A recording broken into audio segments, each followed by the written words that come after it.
Up to 58% of postmenopausal women develop metabolic syndrome. Yeah, which is just a staggering statistic if you really think about it. It is, but I think the most shocking part is that it has almost nothing to do with what they are eating. Right. It has everything to do with vanishing cellular doors. So welcome to this deep dive. Today, we're looking at a massive stack of sources for you. We've got everything from Joint Royal College of Obstetricians and Gynecologists policy responses all the way to some incredibly dense cellular biology papers on skeletal muscle and adipose tissue. Very dense paper. Very. And our mission today is to unpack exactly how and why menopause alters glucose metabolism and, increases insulin resistance. The cultural narrative around menopause, I mean, it almost exclusively focuses on the visible or experiential Like symptoms. hot flashes or mood changes. Exactly, or, bone health. But the hidden story here, which the clinical data in these sources really exposes, is this profound microscopic rewiring of how the body actually handles blood sugar. We're looking at a massive portion of the population suddenly dealing with systemic metabolic dysfunction. Yeah.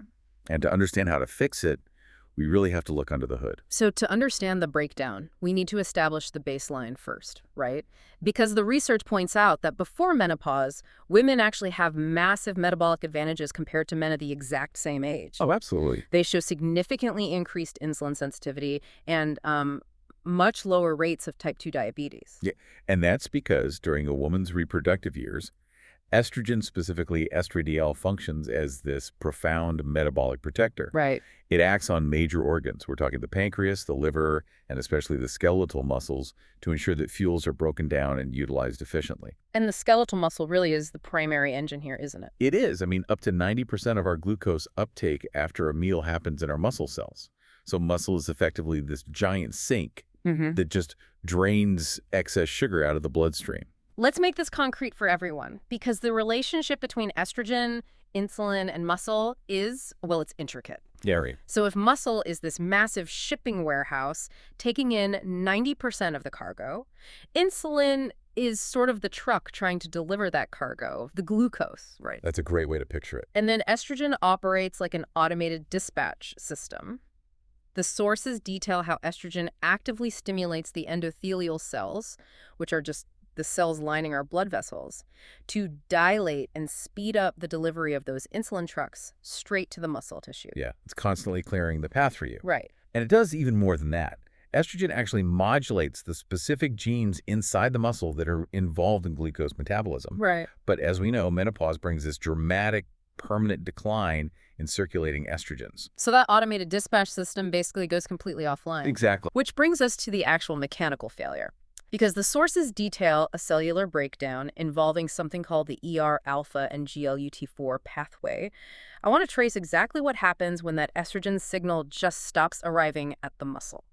So the loss of estrogen triggers an immediate cascade, and the research papers observe this really closely in ovary-ectomized animal models. Wait, just to clarify for everyone listening, you mean animal studies where the ovaries were surgically removed to, simulate menopause? Correct, yeah. So they looked at those models, as well as estrogen-deficient myoblast cells, which are basically the precursor cells that develop into muscle tissue. Okay, got it. And what they found is that when estrogen levels plummet, the activity of ER-alpha, which is estrogen receptor alpha in the muscle tissue, is severely attenuated. Meaning it just drops off. Right.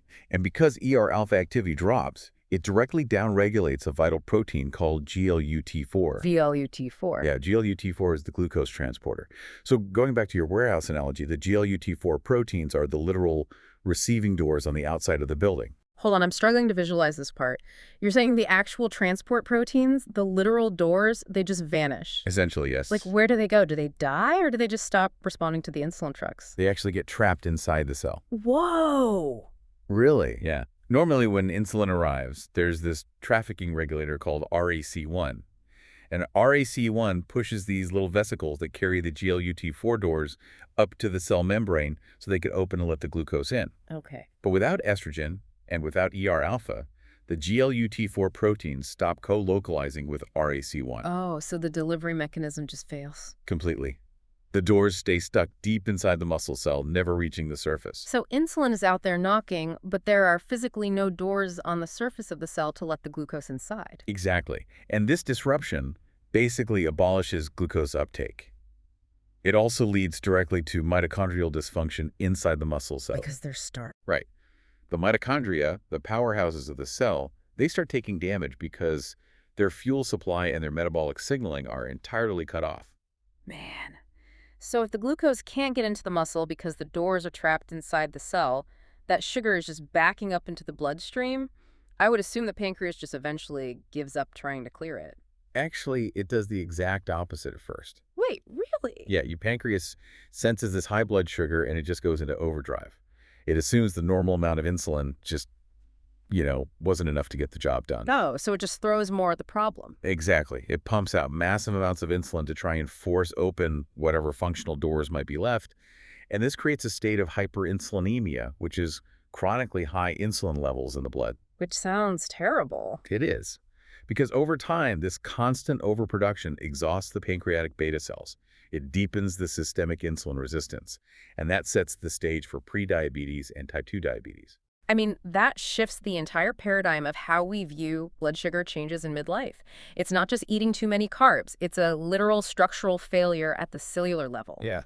But the research points to another compounding factor here, because the warehouse doors are jammed, but the warehouse itself is also shrinking, right? Yeah, unfortunately.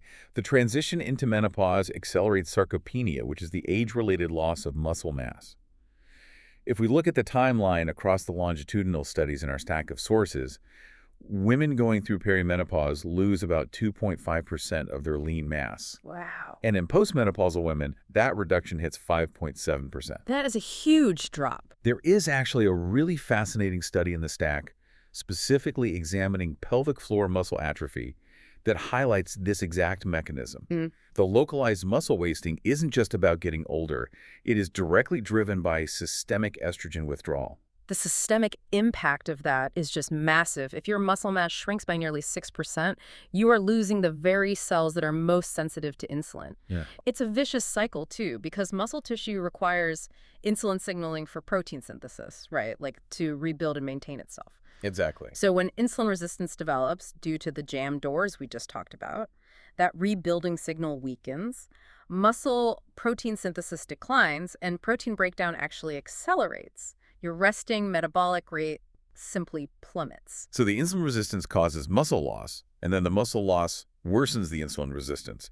You just have less total tissue available to absorb the glucose you are consuming. Okay, so if the body is desperately trying to manage this broken glucose sink and the sugar is still coming in, where does all that excess energy actually go? Well, the loss of estrogen dictates a radical shift in fat storage. Okay. Before menopause, women generally store fat in subcutaneous areas, just beneath the skin on the hips and thighs. But post-menopause, the ratio of testosterone to estradiol completely flips. Wait, are women producing more testosterone during menopause? Usually no. It is simply that the estrogen has dropped away, leaving the existing androgens like testosterone unopposed. Ah, I see. Before menopause, estrogen actively downregulates androgen receptors in visceral fat. That's the deep belly fat that wraps around your internal organs. Right, the dangerous stuff. Exactly. When estrogen vanishes, those receptors are uninhibited.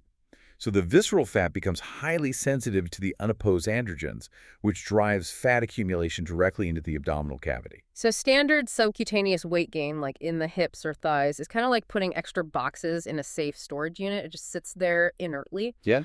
But this visceral fat is like stacking highly flammable boxes right in the middle of your living room.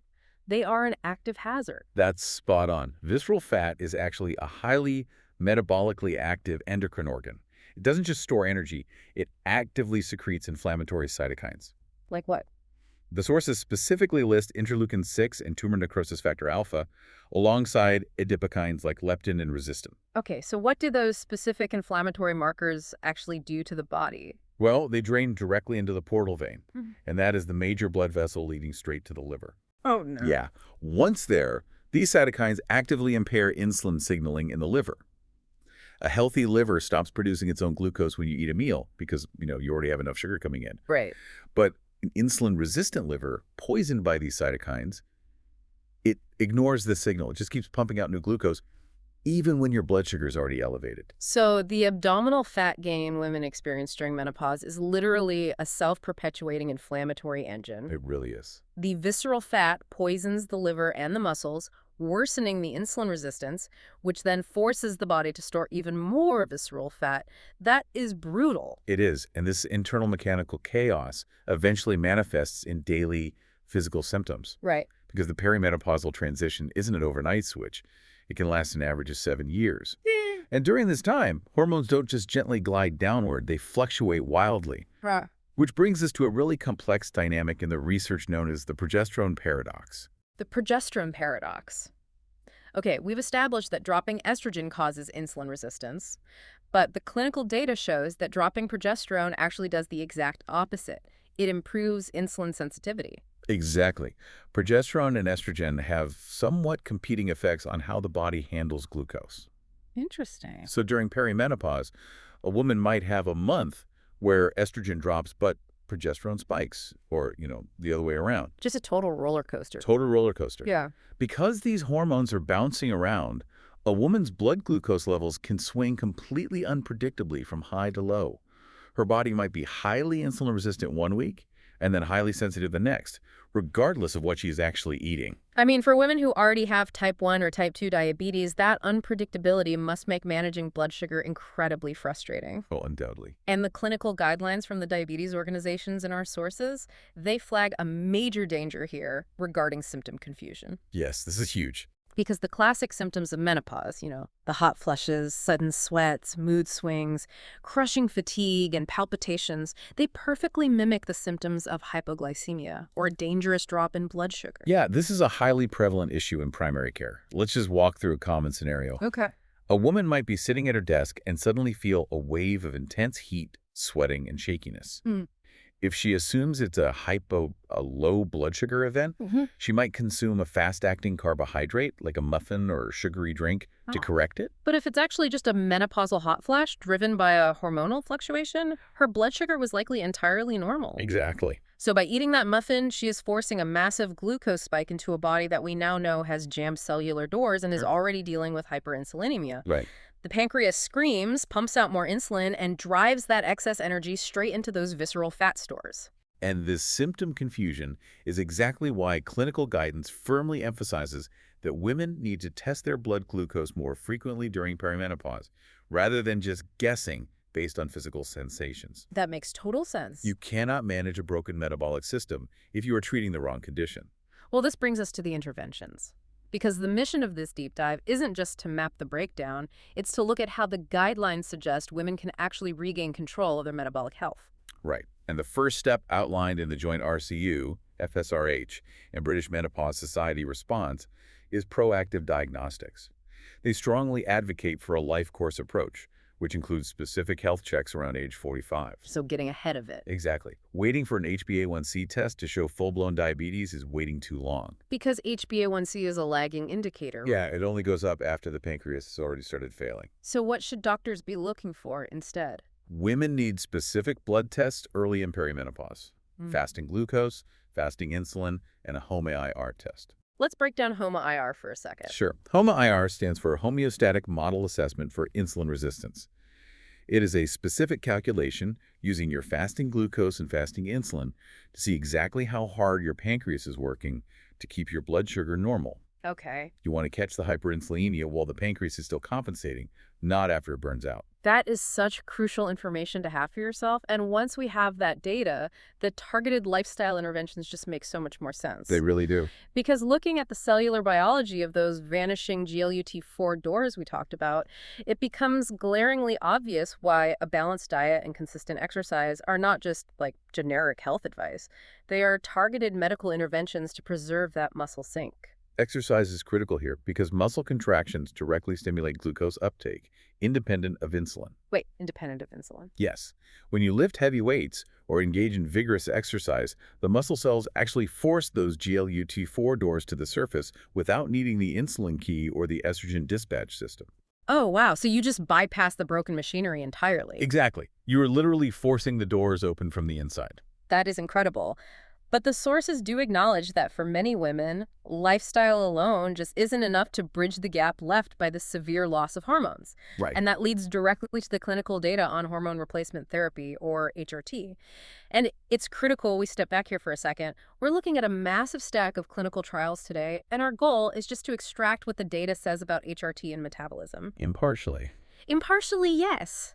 Because HRT is a complex, highly individualized medical decision with its own set of risks and benefits based on a patient's personal and family history. So we aren't here to advocate for or against it, but simply to look at the mechanisms these papers highlight. Fair enough. Looking strictly at the data on HRT and glucose metabolism, the findings are robust. The sources reference multiple meta-analyses of randomized controlled trials demonstrating that HRT confers a significant improvement in insulin sensitivity. Furthermore, it significantly reduces the onset of new type 2 diabetes in postmenopausal women who did not have diabetes at baseline. So by introducing HRT, you are essentially bringing that dispatch system back online. You are restoring the estrogen that stimulates the endothelial cells, maintains the ER-alpha receptors, and keeps the GLUT4 pathways functioning normally in the muscle. Yeah, that's exactly what the data suggests. The research also breaks down how the method of delivery impacts metabolic outcomes, which is really interesting. Oh, like a pill versus a patch. Yes. Oral estrogens, so pills that are swallowed and digested, are noted to be particularly superior at suppressing hepatic glucose production. Hepatic meaning the liver. Right, because they pass through the digestive system, they hit the liver first. This is called first-pass metabolism. And they send a strong signal to the liver to stop producing excess sugar. But there's a trade-off with the oral route, right? There is. That first-pass metabolism through the liver also increases the production of certain clotting factors. Ah, okay. Transdermal routes like estrogen patches or gels absorbed through the skin, they bypass the liver initially and go straight into the bloodstream. So what does that mean for the risks? The clinical data shows transdermal HRT is associated with a much lower risk of thrombosis or blood clots. So the choice of regimen must be highly individualized based on a patient's existing cardiometabolic risk factors. So the science is incredibly clear on the mechanisms, but the structural reality of getting this care seems really frustrating. Extremely. I mean, the RCAG survey data in our sources notes that 7% of respondents reported seeing their general practitioner over 10 times before receiving adequate help for menopause symptoms. Over 10 times. That is wild. And only 37% were prescribed HRT when appropriate, while many were inappropriately offered antidepressants instead. There is just a massive gap in translating this cellular biology into standard primary care. And that is why understanding the why is the best tool a patient can have in that environment. Definitely. When a woman understands that her body isn't failing her due to a lack of willpower, but rather adapting to a profound hormonal withdrawal that physically alters her glucose transporters, she can advocate for the specific tests like the HOMO-IR and the treatments she actually needs. Absolutely. So we started by looking at metabolism as this simple thermostat and realized we are actually dealing with an intricate cellular network. Estrogen clears the path for insulin. When estrogen leaves, the GLUT4 transport doors get trapped inside our shrinking muscle cells. Yep. And the unused energy is redirected to the abdomen, creating highly inflammatory visceral fat, which then poisons the liver and causes this vicious cycle of insulin resistance. It's quite the cascade. But through early diagnostics, targeted muscle preservation to bypass those broken doors and potentially HRT, it is entirely possible to override this system. It is. The body's adaptive machinery is incredibly complex. And there's one final detail from the frontiers of this research that really reframes the entire process for me. Oh, lay it on me. We talked extensively about how visceral belly fat is a negative consequence of estrogen loss. Right, the flammable boxes in the living room. Well, after menopause, when the ovaries stop producing estrogen, white adipose tissue, that very belly fat we've been discussing, actually takes over as the body's predominant source of estrogen production. Wait, really? The fat makes estrogen? Yes. It uses an enzyme called aromatase to convert circulating androgens into a weaker form of estrogen called estrone. Oh my God, that changes the entire perspective. Doesn't it? Could it be that the very abdominal fat accumulation that causes all this inflammatory harm to our metabolic health is actually the body's clumsy, desperate attempt to manufacture the estrogen it is suddenly missing? It's a huge question. Like, is the body sacrificing its own metabolic stability just to keep a tiny bit of estrogen flowing? It really highlights how interconnected the body's systems are and just how fiercely it fights to maintain homeostasis, even when the side effects are metabolically damaging. That is fascinating. Well, thank you for joining us on this deep dive. Keep questioning the standard narratives, keep learning about the hidden machinery of your own biology, and please share this new perspective with anyone navigating the menopausal transition. Because once you understand exactly how the system is wired, you can finally take back control.